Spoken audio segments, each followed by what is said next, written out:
దక్షిణ కాశీగా పిలువబడుతున్న శ్రీకాళహస్తీశ్వర ఆలయంలో రాహుకేతు పూజలు ఎంతో విశిష్టమైనవి. ఇందులో రాహుకేతులకు రూపంగా నాగపడగలకు పూజలు నిర్వహిస్తారు భక్తులు. అయితే ప్రతిరోజు వేల సంఖ్యలో అవసరమయ్యే ఈ నాగపడగలు ఎక్కడ తయారవుతాయి, ఎలా చేస్తారు? ఎన్టీవీ ఓ రిపోర్ట్.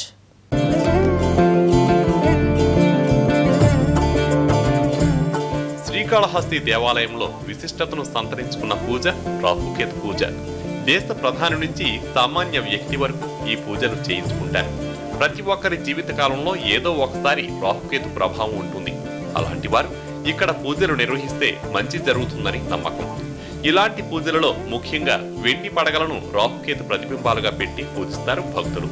ప్రతిరోజు 1500 నుంచి 2500 మంది వరకు శ్రీకాళహస్తీశ్వర ఆలయంలో రాహుకేతు పూజలు నిర్వహిస్తారు.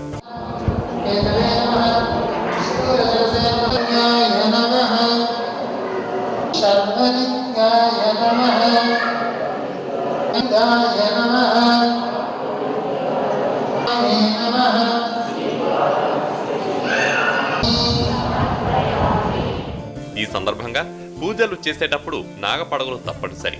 పూజలో కూర్చునే వ్యక్తికి 2 నాగపడగలు ఇస్తారు.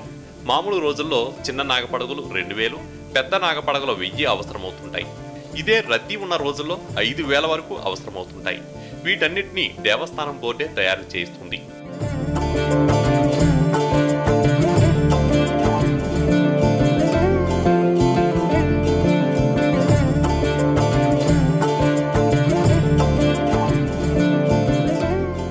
గతంలో బయట వ్యక్తులతో నాగపడగలు తయారు చేయించేవారు. ఇందుకోసం ప్రతి నెల దేవస్థానం ఏకంగా నెలకు 60 లక్షల రూపాయలు ఖర్చు చేసేది. అయితే అప్పట్లో పెద్ద ఎత్తున నాగపడగల తయారీలో కల్తీ జరిగినట్లు ఆరోపణలు రావడంతో 2014లో స్వయంగా దేవస్థానమే సొంతంగా మింట్ను ఏర్పాటు చేసుకుని నాగపడగలను తయారు చేయడం ప్రారంభించింది. 15 మంది సిబ్బందితో పాటు ఓ అప్రైజర్ను నియమించిన దేవస్థానం ప్రతిరోజు 15 కిలోల వెండితో నాగపడగలను తయారు చేస్తోంది. ఇందుకు నెలకు 2,20,000 రూపాయలు ఖర్చు అవుతుంది. గతంలో ఈ రాహుకేతు పూజలకి ఉపయోగించేటువంటి వెండి రాహుకేతువులు బయట నుంచి టెండర్ ద్వారా పర్చేజ్ చేసి పూజలకు ఇవ్వడం జరుగుతూ ఉండేది. దానివల్ల మనకి క్వాలిటీ సరిగా లేకపోగా ఖర్చు కూడా ఎక్కువగా అధికంలో అయ్యేది.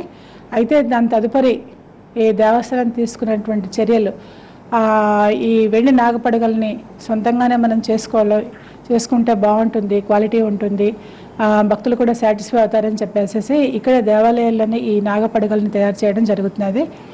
దీనివల్ల ఏంటవుతుందంటే మన భక్తుల చేత దేవస్థానంలో తయారు చేయబడిన వెంటే మళ్ళీ అవి కరిగించి మళ్ళీ కొత్తగా నాగపడగల్ని దేవస్థానంలో చేయించి పూజలకు ఇవ్వడం జరుగుతున్నది. దీనివల్ల భక్తులు కూడా ఎంతో సాటిస్ఫాక్షన్ పొందుతున్నారు. పూజలు కూడా చాలా వేల కొలది, రోజుకి 2000 నుంచి 3000 వరకు కూడా పూజలు జరుగుతున్నాయి. స్వయంగా దేవస్థానమే వీటి తయారీకి పూనుకోవడంతో స్వామివారి ఆదాయానికి గండి పడకుండా నిలువరించినట్లయింది.